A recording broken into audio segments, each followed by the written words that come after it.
Hello Nation, Senor Pelon here again. We have another lesson in how to win friends and influence people through barbecue. Some friends of mine are having a Super Bowl party this weekend. They asked me if I'd bring some pulled pork. Of course I'm going to do that. So we ordered some pork, got it in, and I'm going to show you how to prep it. Now there's several steps in the process from start to finish, from having pork shoulder to having pulled pork.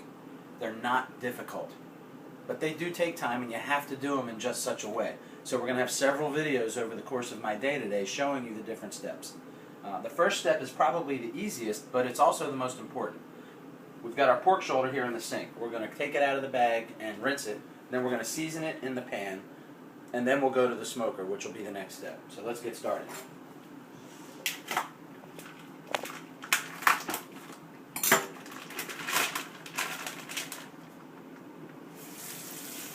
You're going to want to rinse the pork shoulder off lightly, just get that blood and whatnot off of it from being in the packaging. And then rinse off that bag before you put it in the trash. Those of you who already live in the Keys know that. We don't need to give the raccoons yet another reason to get into our trash.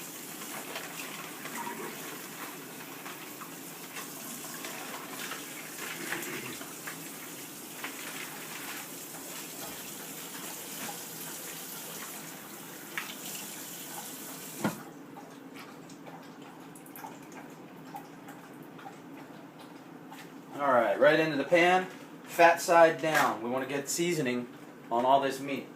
Now, what seasoning are we using? Big surprise, Senor Pelon brain rub. Get a nice, generous amount. These 2 big spoons full will probably come to about 3 ounces or so of brain rub. And you don't want to be shy with it. The more you get on there, the more that's going to sink into the deeper parts of the meat. Alright? Your hands are already dirty. Get in there. You want to rub that seasoning all around the surface area of the meat. Everywhere you can see pink, you want to cover it with brain rub. And it's going to hide from you. Don't be shy to move it around and look about.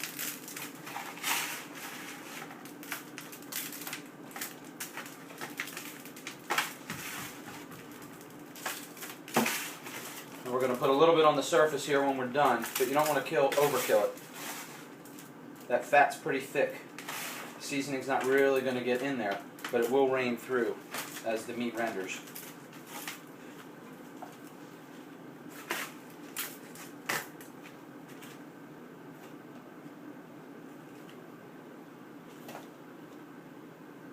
Alright, we're done with that spoon.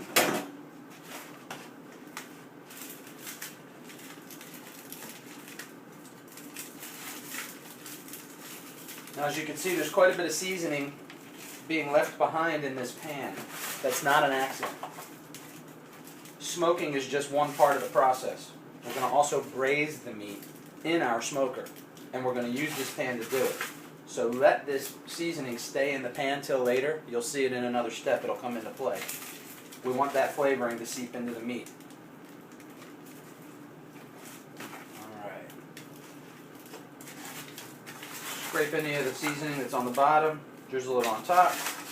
It's going to come into play later.